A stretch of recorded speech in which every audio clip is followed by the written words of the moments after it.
quem é viciado em trabalho, tem alguma diferença com relação a isso? Você também já percebe isso nas pessoas que você atende? Cara, é muito interessante isso que você falou. Em primeiro ponto do que você falou que é muito interessante é que você desenhou para mim mais ou menos um looping.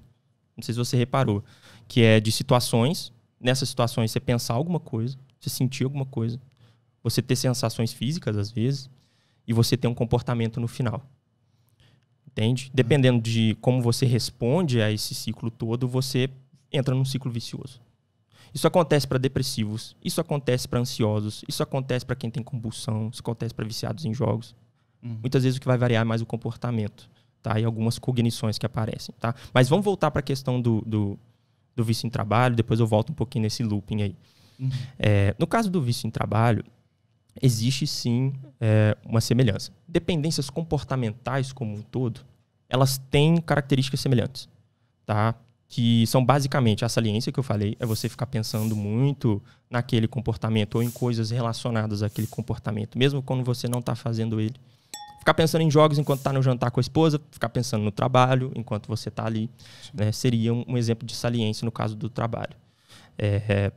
A gente tem tolerância, ou seja, a tolerância é interessante porque ela tem muito a ver com essa busca pelo pico de dopamina, pela recompensa ali, que de certa forma o seu corpo fica desensibilizado. Então você precisa aumentar a intensidade do comportamento, aumentar a quantidade do comportamento e às vezes variar o tipo de comportamento. Por exemplo, uma pessoa viciada em jogos, ela pode querer jogar cada vez mais tempo aquele mesmo jogo, ou ela pode querer jogar um novo modo daquele mesmo jogo porque já não tem mais novidade no outro.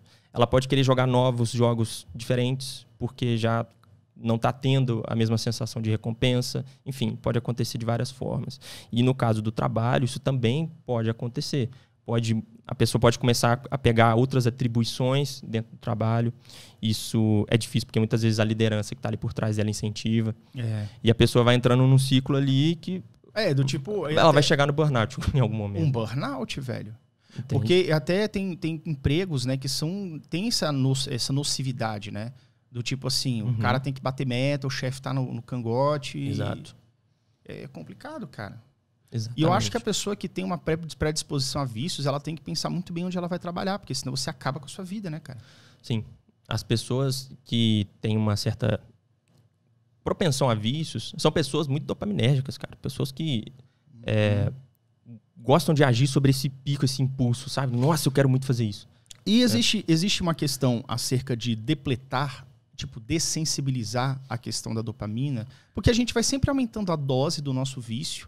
Eu acredito que você começa, tipo assim, você tem uma capacidade X de produzir e de absorver, né, a dopamina ali nos axônios. Mas se você sobe muito isso, é tipo pâncreas no diabético, ele produz insulina. Se você produzir 3, 4 vezes mais insulina por dia, vai ter um momento que o pâncreas fala assim, velho, eu não aguento mais. E aí você vai começar a ter produção. Cara, é o que acontece com o paciente bipolar. Como é isso? O paciente bipolar, ele flutua entre humores. Né? É um transtorno de humor. O transtorno bipolar caracteriza principalmente pelas fases hipomaníacas, que é onde a pessoa está ali num nível de empolgação, de estresse, irritabilidade, muitas vezes, elevado. E uma característica, ele tem mais dopamina no cérebro nessa fase. Só que como isso é um recurso escasso, digamos assim, e finito, chega um momento que ele faz a outra fase, que é a fase depressiva. A pessoa fica depletada, de certa forma.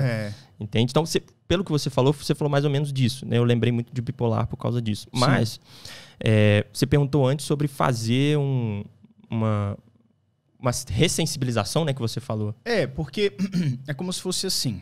Nós vamos perdendo aos poucos tanto a capacidade de produzir dopamina, quanto a capacidade de você absorvê-la também nas conexões.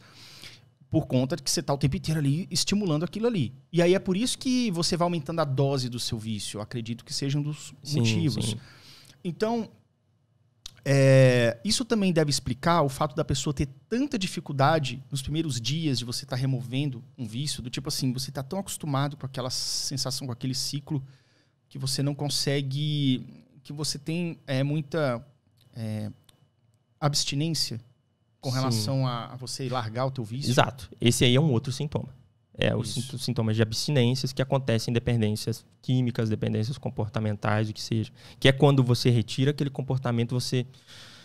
Cara, você pode sentir várias coisas na abstinência. Você pode ficar com muito tédio, nada é legal, as coisas não têm graça nenhuma. Você se sente um pouco sem energia, você se sente desmotivado, de modo geral. Justamente porque houve uma redução dos níveis de dopamina. Você funcionava através de picos de dopamina. E agora não tem mais esses estímulos que fazem esses picos. Então você pode ter uma carência desse neurotransmissor e se sentir sem energia, para baixo, desgastado. Ou então você pode começar a ir para as compensações que você falou, a ir para outros comportamentos, álcool, bebida, doce, chocolate, essas coisas que tem uma característica dopaminérgica elevada também, quando você está nessa fase de abstinência. O que é interessante, inclusive tem algumas intervenções psiquiátricas que durante essa fase de remoção do vício, eles usam um psicoestimulante. É muito estudado isso na psiquiatria. Já se tentou usar a bupropiona, o metilfenidato, o dimesilato de lisdexanfetamina, né, o Venvance e a Ritalina. Sim. Nessas fases, justamente para, cara, seguinte, você não vai jogar, mas toma um pouquinho de neurotransmissor a mais aí para você conseguir ir consolidando outros comportamentos. Para ficar mais hábitos, fácil essa migração, né? Exatamente. Então é interessante você procurar o médico e aí o médico poder adotar uma estratégia dessa, né? Exatamente. Por isso que eu falo, cara, o Desgamifica ele não substitui um tratamento psicoterapêutico e psicofármaco, né? Com uma equipe integrada. E, cara, identificou alguma coisa que não tá legal com você, procura ajuda, velho. Procura ajuda. A gente tem tanto psicólogo bom hoje em dia aqui no Brasil, uma galera muito boa, a gente tem psiquiatras, a gente tem acesso. Então busque ajuda.